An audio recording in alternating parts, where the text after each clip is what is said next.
Maka bagi orang-orang kafir, buat orang kafir, surgalah dunia ini. Mereka bebas memperturutkan hawa nafsunya, dilarang tidak terlarang, dicegah pun tidak tercegah. Mereka hidup menurut alur bisikan nafsu mereka sendiri. Kemudian bila ajal datang, maut merenggut nyawa, selesailah surganya sampai di situ. Maka bagi orang-orang yang tidak percaya kepada adanya akhirat, kepada adanya alam gaib, surganya sebatas umurnya. Sekali lagi, surganya sebatas umurnya. Bila umur selesai, ajal pun datang merenggut nyawa, selesailah sudah surganya sampai di situ. Alangkah pendeknya perjalanan orang-orang yang tidak percaya kepada alam gaib ini. Bagi kita mukmin, jikalau kita mampu memenjarakan hawa nafsu, kita bisa bahagia di dunia ini. Dan Islam memang tidak menyuruh kita sengsara di dunia. Raih dunia, kejar dunia, gapai dunia sebagai alat untuk mencapai kebahagiaan di akhirat nanti. Hidup adalah satu perjalanan panjang yang terbentang sejak kita terlahir dari alam rahim sampai kepada alam akhirat nanti. Andai kata kita gagal meraih kebahagiaan di dunia, toh kita masih punya akhirat. Tapi jangan jadi dalil yang melemahkan semangat. Biarin dah kita di dunia kebelangsak, yang penting akhirat. Akhirnya dunia benar-benar kebelangsak. Bagaimana dunia ini bisa kita raih, dan bagaimana meraih dunia untuk menunjang kepentingan akhirat nanti. Yang kedua, dari pikiran Heiner yang saya lihat menggejala di lingkungan masyarakat bangsa kita, timbulnya manusia-manusia netral. Seolah-olah Tuhan yes, agama no. Sama Tuhan percaya, agama ogah. Tuhan ngangguk, giliran agama godeng. Padahal hampir dalam setiap ayat dalam Quran, kata-kata amanu biasanya bergandeng dengan wa amilus sholihat, iman dan amal soleh. Ini sebagai isyarat Tuhan dan agama jangan pernah dipisah-pisah. Apabila kita bertuhan, maka kita harus beragama. Apabila kita beragama, maka agama itu harus bersumberkan dari Tuhan yang kita imani itu. Tidak mungkin kita pisah, Tuhan yes, agama no. Sama Tuhan percaya tapi agama bikin sendiri. Sembayangnya cukup bengong 2 jam madep ngulon.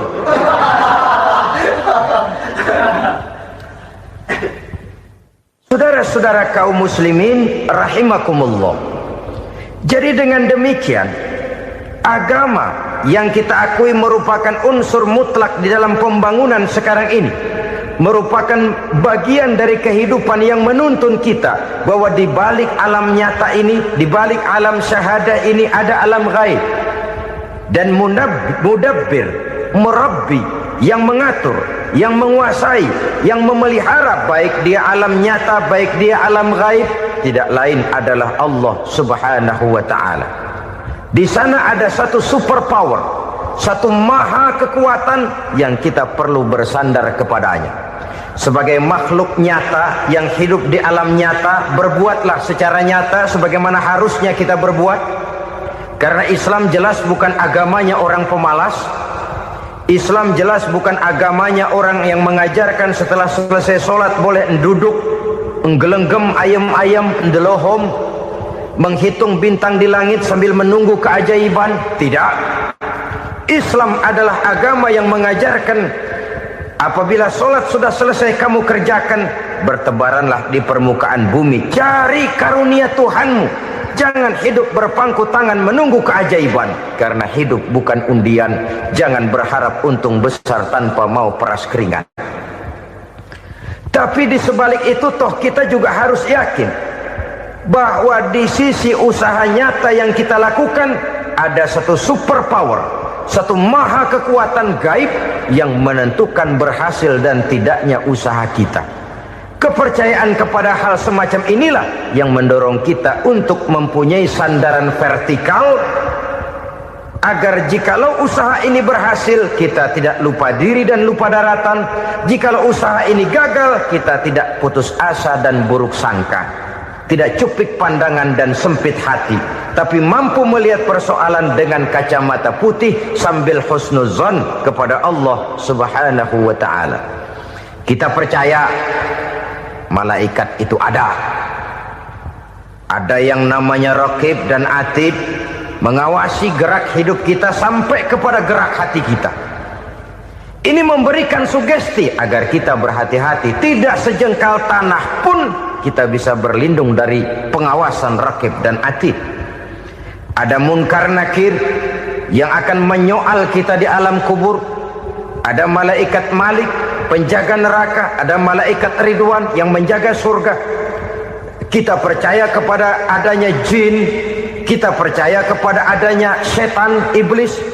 Percaya kepada adanya, bukan mempercayai si setan, si iblis lalu menjadikannya sebagai teman. Tidak. Percaya bahwa mereka itu ada dan merupakan makhluk Allah yang gaib, yang diciptakan Allah Azza wa Jalla. Kepercayaan kepada alam gaib memberikan motivasi terhadap gerak lahir manusia, sehingga dengan motivasi kepercayaan kepada yang gaib, gerak lahir jadi lebih terarah, jadi lebih terpelihara. Pernah seseorang bertanya, "Pak, apakah adanya akhirat bisa dibuktikan secara ilmiah?" Saya bilang tidak bisa, tidak bisa. Kenapa? Karena yang berangkat nggak pernah pulang kembali lagi. Kalau dia pulang kemari bisa kita tanya bagaimana enak di sono. Cuma secara moral saya katakan, lebih beruntung orang yang percaya kepada akhirat daripada yang tidak.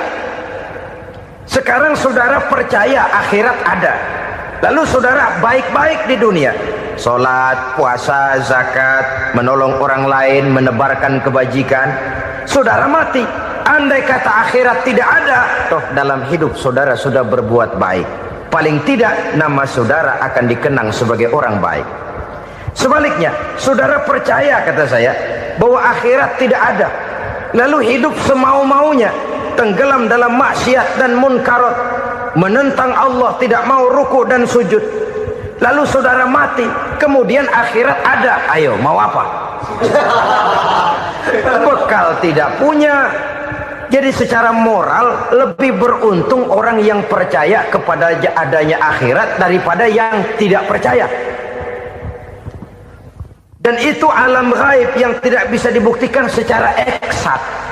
Jangankan untuk membuktikan seperti itu, dalam kehidupan sehari-hari saja yang kita rasakan tidak selalu berbentuk toh. Angin, bagaimana sih bentuknya angin? Kita tidak tahu.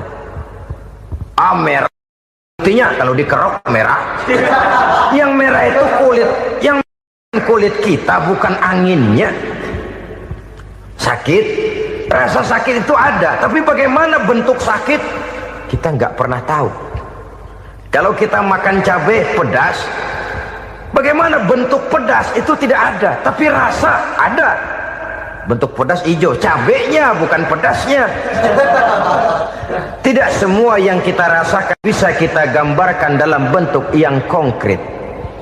Oleh karena itu, sekali lagi bahwa kepercayaan kepada alam yang gaib mampu memberikan satu sugesti yang menata kehidupan seseorang lebih lurus, lebih terarah, dan lebih terkendali. Maka wajar kalau kepercayaan kepada yang gaib mengantarkan seseorang untuk meraih kemenangan. Kenapa? Dia percaya kepada yang gaib, bahwa akhirat ada, bahwa alam kubur ada, bahwa pertanggungan jawab itu ada. Maka dia lalu tidak hidup saenae udele dewe, gitu loh. Tidak hidup menurut seleranya sendiri, terarah, teratur. Ini cirinya yang pertama, orang bertakwa yang akan meraih kemenangan, mereka beriman, mereka percaya kepada yang gaib.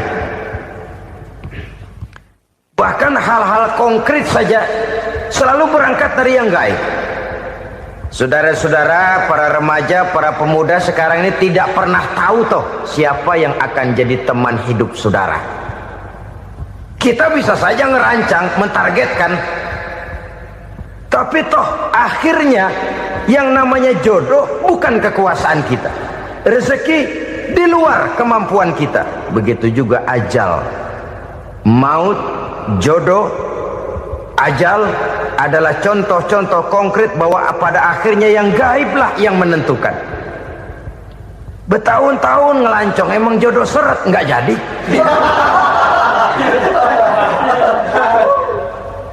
Begitu kenal baru setengah malam nginep ditangkap hansip. Hal-hal semacam itu kadang-kadang kita berpikir suuzon, gilet, perempuannya cakep banget, lakinya rebek amat.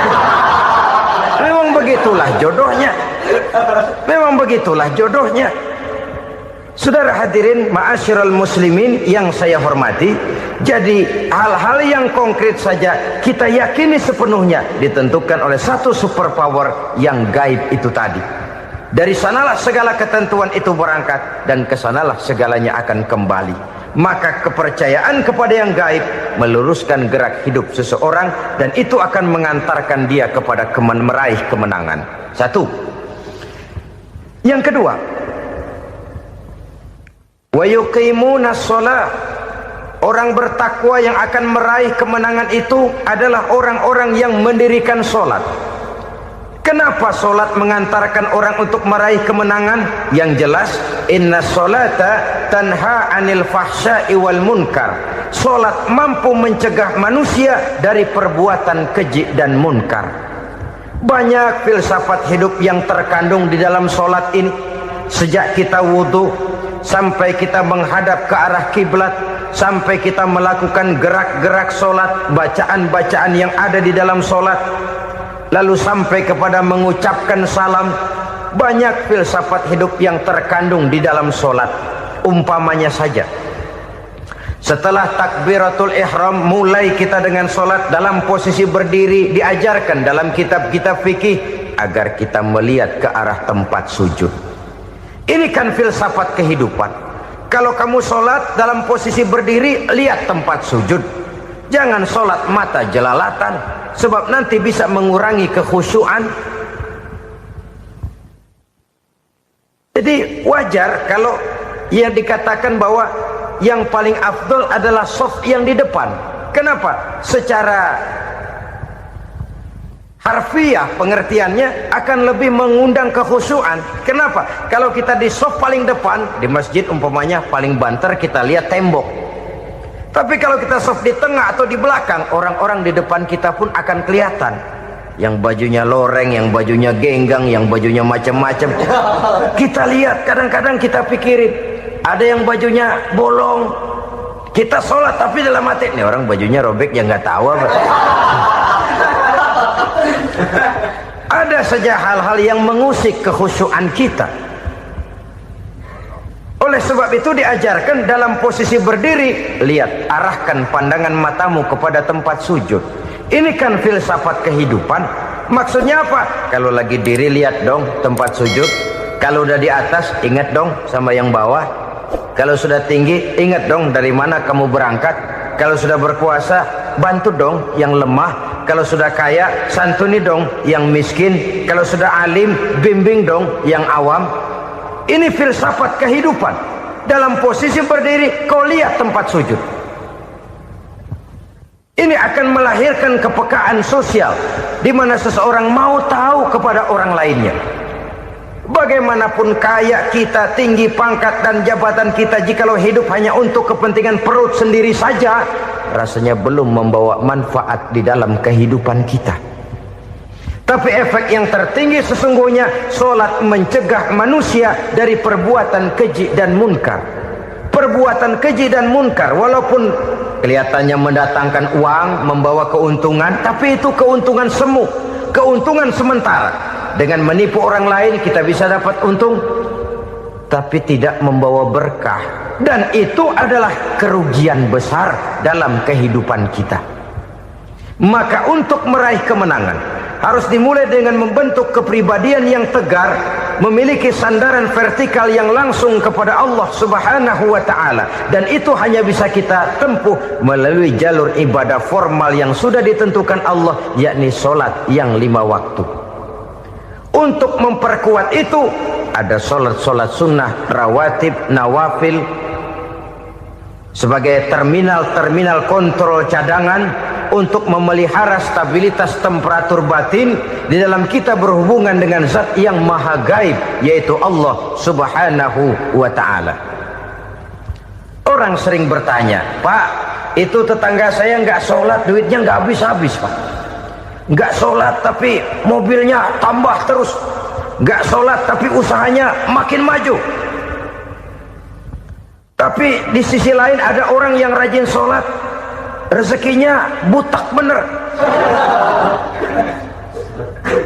Anaknya mana kurus, mana korengan. Saudara hadirin ma'asyiral muslimin rahimakumullah.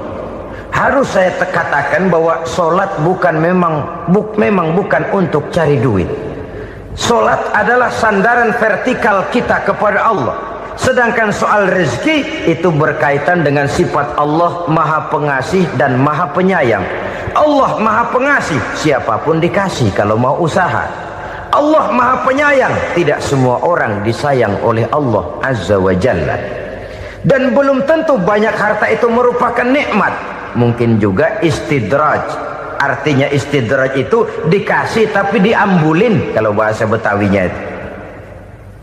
Dikasih tapi diambulin, itu bukan merupakan nikmat sesungguhnya, lebih merupakan azab dari Allah subhanahu wa ta'ala.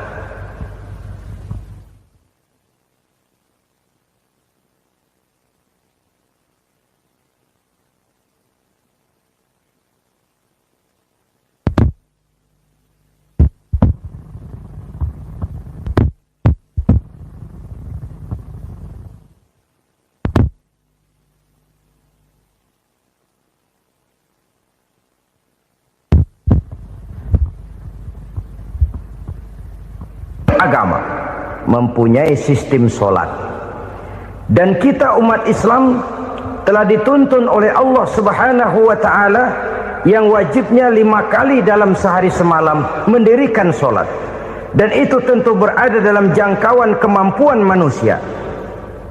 Pada awalnya barangkali kita memang merasa sholat itu satu kewajiban, tapi semakin kita hayati makna, manfaat dan filsafat yang terkandung di dalam ajaran sholat, semakin sampai kita kepada keyakinan bahwa sholat adalah keperluan kita. Sehingga pada waktu tertentu dinilai puncaknya, kita tidak lagi akan berkata saya wajib sholat, tapi kita akan berkata saya perlu sholat. Kalau kita sudah merasakan itu adalah keperluan kita, nah di sanalah kita baru akan merasakan ruginya kalau hal itu tidak kita laksanakan. Sepanjang kita masih berkata saya wajib sholat, kita akan lebih merasakan dia sebagai beban ketimbang sebagai keperluan. Yang jelas Allah tidak memerlukan ibadah yang kita laksanakan ini. Dengan kata lain, andai kata satu dunia penuh ini orang tidak ada yang sholat satu pun, Allah tidak akan turun dari jabatan Tuhan. Jangan lalu berpikir kalau kita ngambek se-RW kagak sembahyang Tuhan tekor kali ini ya. Tentu tidak. Itu perlunya kita, bukan perlunya Allah. Dan pada induknya kita akan berkata saya perlu agama. Kalau secara induk kita sudah memerlukan agama, maka konsep-konsep yang ada di dalam ajaran agama itu pun adalah juga merupakan keperluan kita. Baik dia bernama sholat, baik dia bernama puasa, baik dia bernama zakat, baik dia bernama haji, seluruhnya adalah keperluan kita. Dan sesuatu yang kita perlukan apabila tidak kita laksanakan akan melahirkan kerugian di dalam kehidupan. Jangan heran kalau kita membaca riwayat perjalanan hidup para salafus soleh, orang-orang soleh. Ada yang tahajud sampai 100 rakaat, ada yang sholat malam kakinya sampai bengkak. Kita sekalinya bengkak biri-biri. Ada yang sholat membaca surah dalam Al-Quran sampai khotam Quran. Kok mau? Mereka sudah merasakan itu keperluan. Itu saja soalnya. Suatu saat pun jikalau kita merasa bahwa itu keperluan saya, kita pun akan melaksanakan seperti itu. Keperluan saya dalam kehidupan. Inilah yang kedua. Yang ketiga, orang bertakwa yang